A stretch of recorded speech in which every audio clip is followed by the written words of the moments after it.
All right, welcome to another episode of the Collective Perspective. I am here with Megan from Brown-Forman, Field Marketing Manager. Well, I guess, Megan, the best thing to do is tell everyone a little bit about yourself, who you are, and what you do. Yeah, so Megan Huckaby, Field Marketing Manager, currently on Woodford Reserve Bourbon and Herradura Tequila, as well as El Jimador Tequila, employed by Brown-Forman. So they also own a lot of other brands, Jack Daniels, Corbel.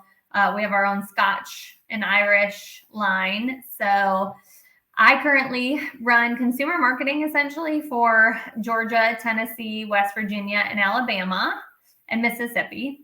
But before this, I did the same exact role on the West Coast with just Woodford and premium whiskeys. And so that was Colorado and everything west, and then switched to the Northeast where I met you and had essentially Virginia and everything north. So Awesome. I'm basically just moving around the country to work. Trying on everything. That's awesome. Get your hands into every market. I think that's amazing. So you obviously have been in this for a while. You've been around. We can't not talk about this, but the pandemic has been almost 2 years now.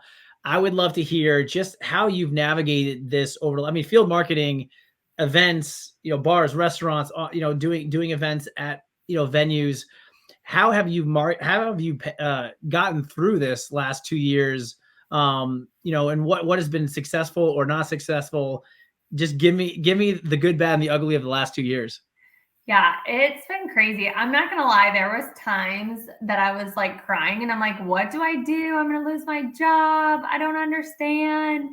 But I think the nice thing, I guess, is that everybody was in the same boat. So there was no judgment. Yeah. And my favorite part of my job is events and like face-to-face consumer. So it was really hard for me. We had to really pivot our spends and switch to like media buying, which that is something that's usually just handled by the national brand teams. And so I had really no experience with it or what even to do. And I just felt like I was scrambling. But it really worked out because now I've gotten that experience. I've done a lot more social media buys, things like that. And we have realized that that is an important thing because regardless, we need to grow brand awareness. So keeping up and being able to do that through different avenues has been awesome. I think the other weird thing is we didn't know when it was going to end, right? So, Who did? Right? And still don't. And also every state was different. So down here, everything like reopened and stayed opened probably 4 or 5 months after like the initial. So I'd be talking to my counterparts and I'm like, hey, I'm doing this. And they're like, what? We're not even open. Like we're still locked down. And so I then struggled with, shoot, am I putting people at risk? Like there's the whole risk management side of it. If I do an event, I have to get it all passed. So then it just like presented new issues. And like the events that I did, the on-premise wanted events. So before, I feel like events were more festivals. After, the on-premise bars and restaurants were like, hey, we need money and we need people to come back. Like, come and do your events here and bring people in. And I was like, yeah, definitely. But then they didn't have the staff. They didn't have the product. They had all like dropped ordering because they wanted to keep everything simple. So it just like brought on all new challenges when things came back. Gotcha. And is there anything that you were doing in the beginning of the pandemic that you're going to continue to do? Is there anything that was successful that you're like, okay, that was cool. We're going to keep going. Anything you're going to take along for the ride for the future? Yeah, I think definitely at home cocktail occasions really blew up. And so just remembering that events and bars aren't everything. Like we have to pay attention to our liquor stores and not only like our displays at the liquor stores, but teaching the consumer how to be their own bartender. I have been in the industry for 10 years and I am the worst bartender you will ever meet.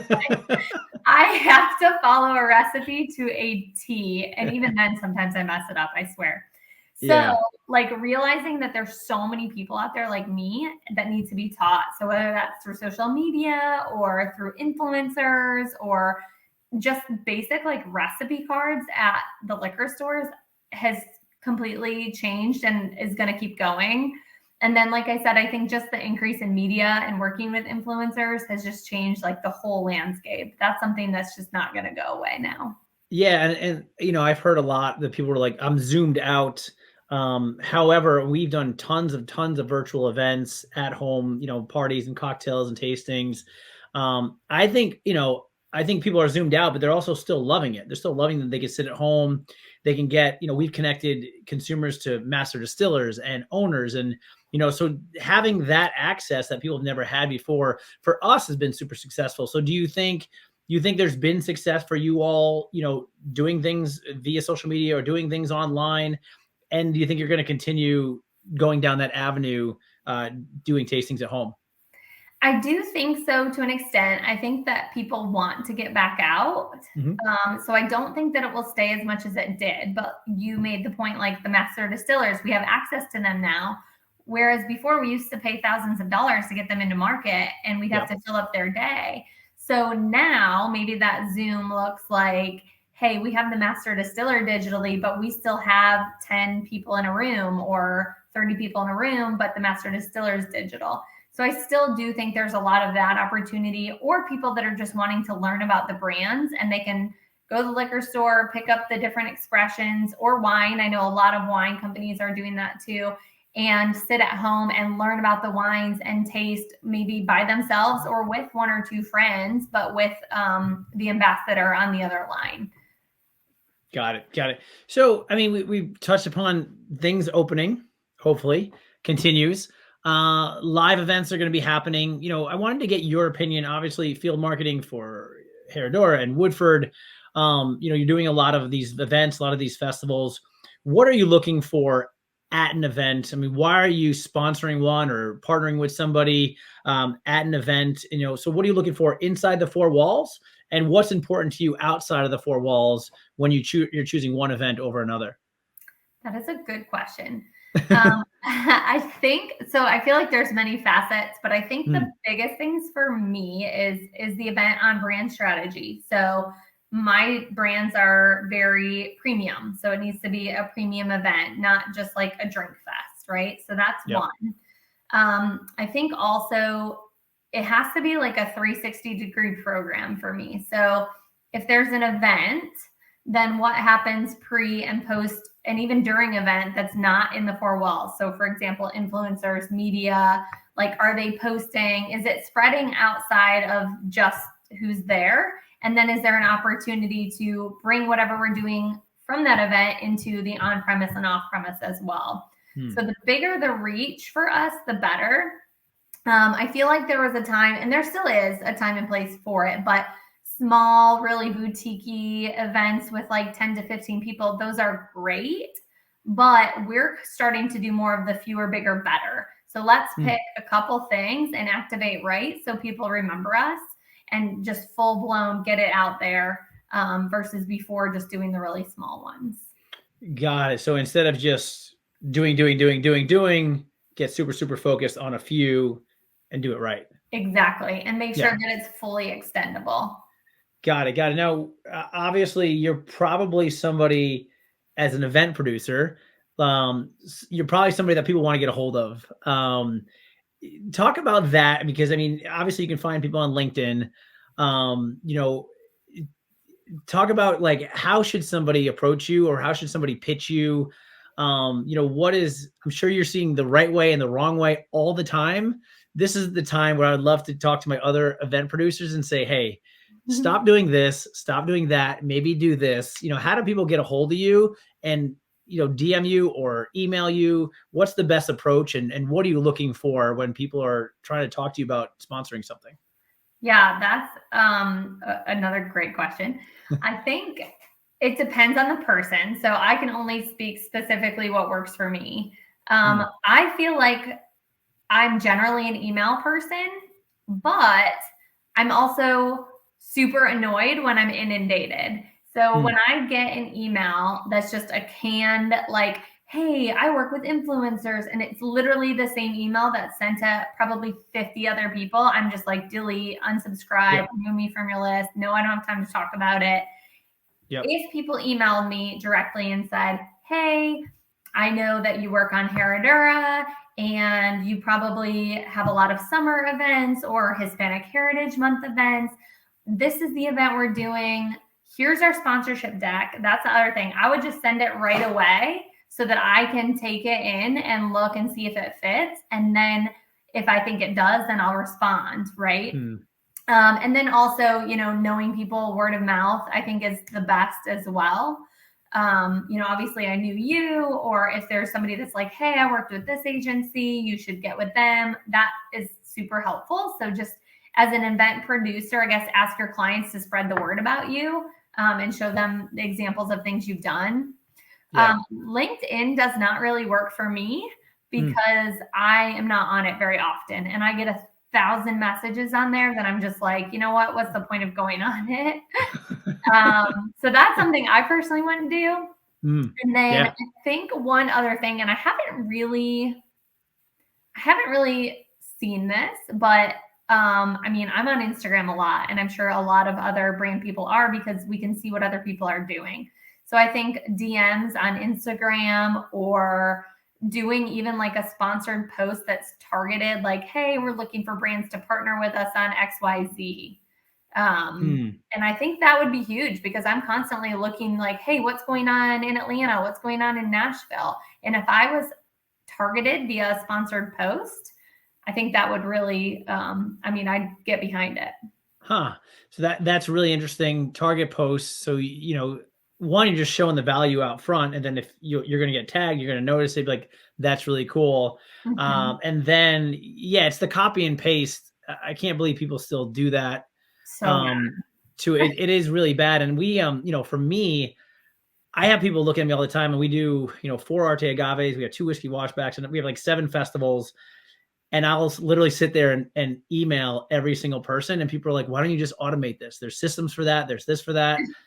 And I'm like, I don't know. Cause I look at that, I was like, I don't want that. I don't want the I hate the copy and paste thing. Hey, Walt, your blah, blah, blah performance on your website is like, I'm like, come on. Like, I want someone to be like, hey, how's your 10-year-old, blah, blah, blah. Remember last year? And so I literally sit around probably for like 2 weeks straight, personalizing emails. And that's really good to hear it, because I'm glad that, you know, I shouldn't be just automating my emails to brands. It definitely makes a difference, for sure.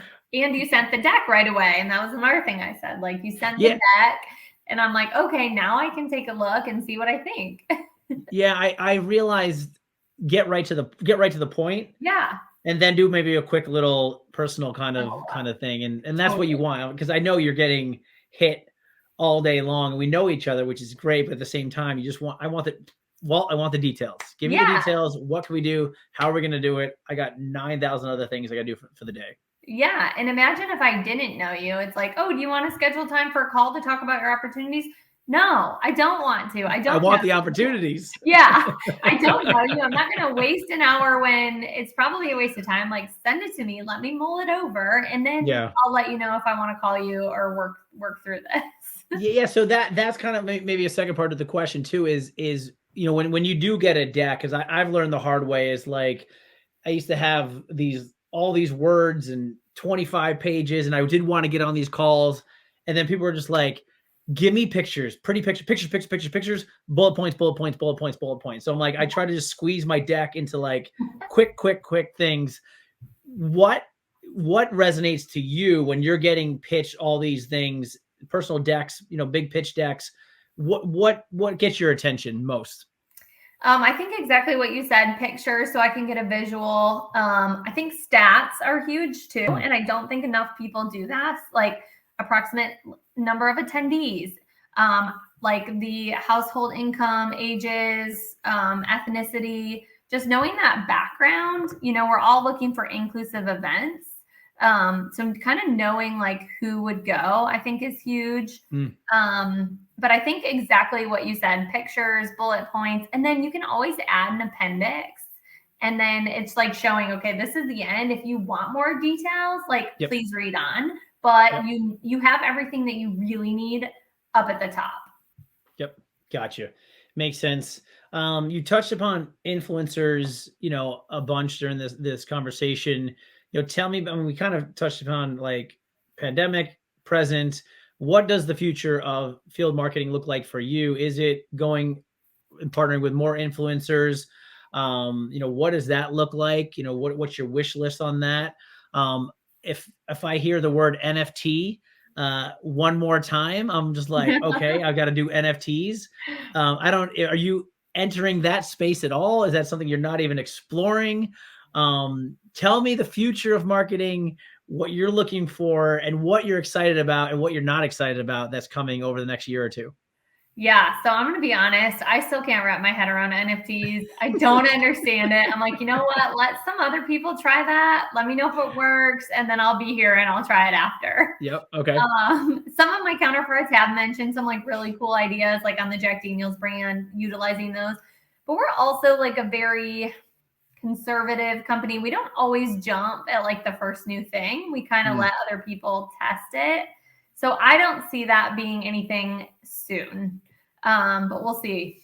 And then influencers, like that was something that started before the pandemic, but I feel like it flew through the roof during the pandemic because that's all people did all day, especially if they're laid off or they're trying to figure out what to do. Like social media just blew up during the pandemic, and influencers, those lucky people, still had a job during, and they were like getting paid more because everybody was paying attention to them.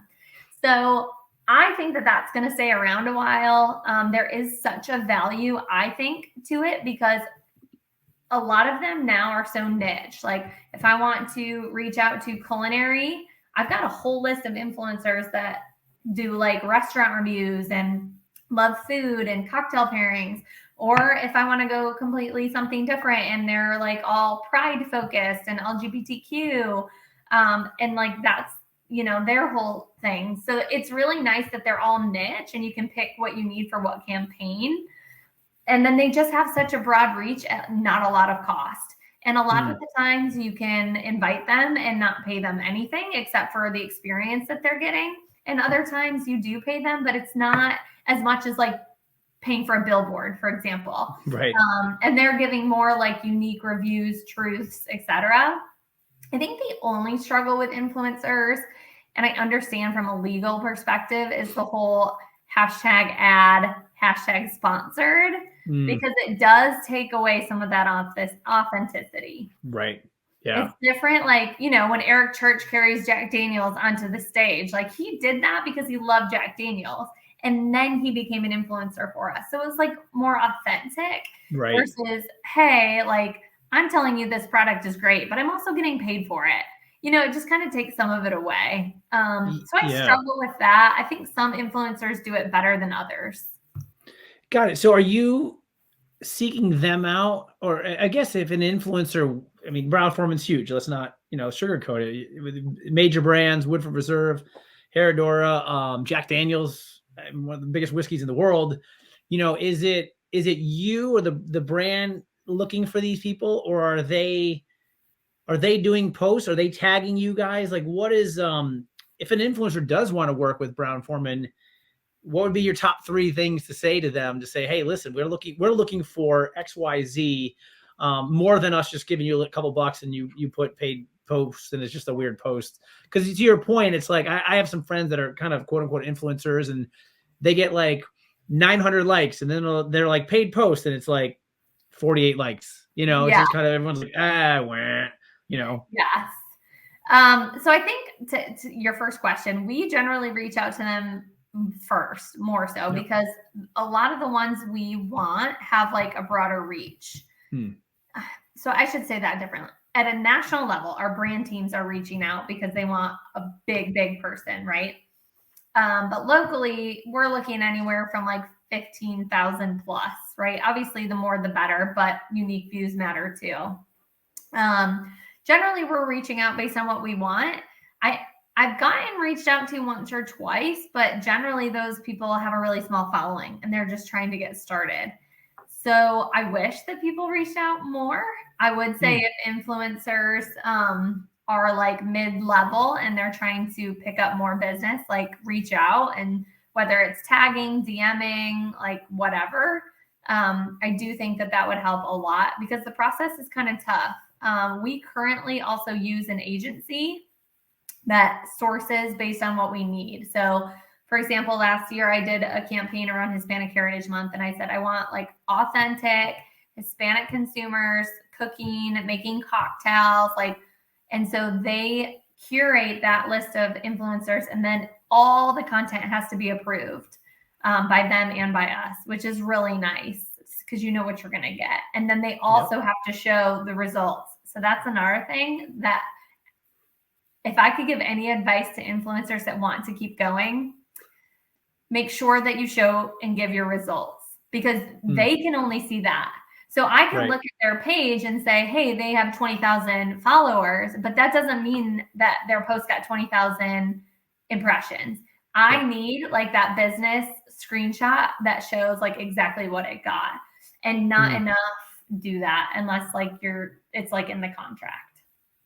Gotcha. Do you think they're not doing it because they don't think the results are good enough to show you, or what do you think the reason is for that? I think they've just done it and they moved on to the next thing that they're doing. They're like, oh, this was the event. I went and enjoyed it. That's great. And then they've just moved on. They're like, well, I'm not necessarily being paid a lot, or, you know, I don't need to. I've got the next campaign. But it's so important. Like we need that stuff.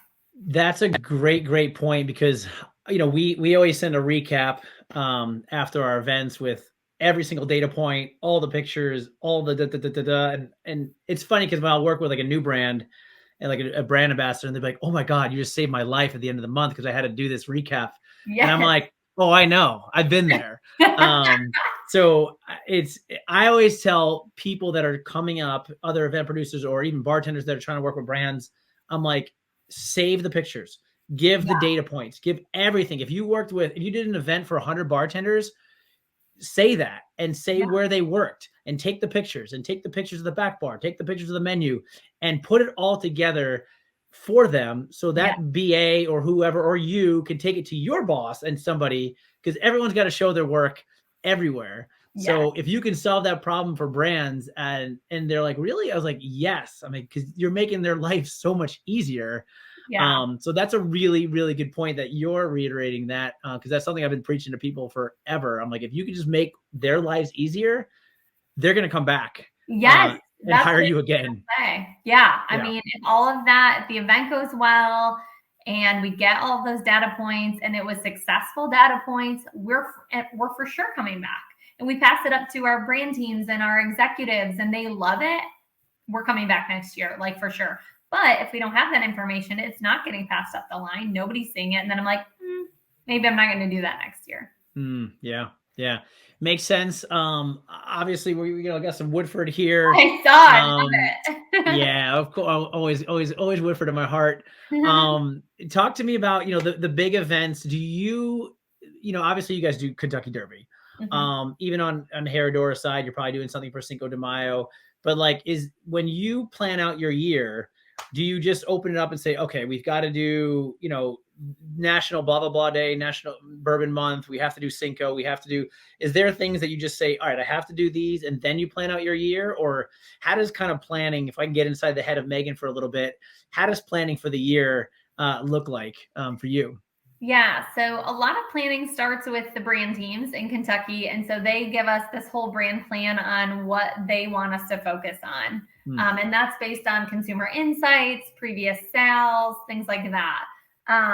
Generally, it starts with occasion-based because occasion-based is like the number one reason why people drink, right? Valentine's Day, Cinco de Mayo, Derby. But also then it has to fit with the brand. So they come up with these brand platforms. So for example, Woodford, we've got culinary, Derby, summer cocktails, gifting. Father's Day is a smaller one. So they send those brand platforms and then we kind of look like, how can we activate against these specific platforms? But then also we want to layer in, can we add e-premise? Can we add like a multicultural piece? Can we do a summer cocktail thing, but also have culinary? So we just kind of figure out, is this something we're creating on our own and localizing it? Or is this something that we can partner with somebody on? And because it's already happening, like in Atlanta, let's say it's already happening, but we just want to sponsor it and add our piece into it. Got it. So more and more layers on top of something that you're looking at that's got to fit within the brand plan. Yeah. Kind of thing. So there's been tons of times that I've been approached for like a really cool concert or a really cool sporting event, and I'm like, well, this could make sense, but really like Jack Daniels owns music. Like that's their brand platform. So it doesn't really make sense for me because the opportunities are endless. And if we spread, again, kind of like what I was saying earlier, fewer, bigger, better. If we spread between too many occasions or too many opportunities, then we're not maximizing what we're doing. We're just like showing up with a table and like, it's just not leaving the impact that we need, or we're not getting a media buy behind it because we've spent all of our money on other events. So it has to really kind of layer and be that 360. Got it. Okay. I like that. So fewer, bigger, better. I think that's probably a good way to end this conversation. I love it. I love that your approach. And listen, I appreciate you doing this. I appreciate your insight. Love working with you and excited for some of the events that we're going to do this year. So thank you for your time. Thank you. It was so fun. Thanks for having me. Awesome. All right. That's it, everybody. We appreciate you tuning in. Thanks, Megan. And we'll see you at the next one. Thank you. All right. Cheers.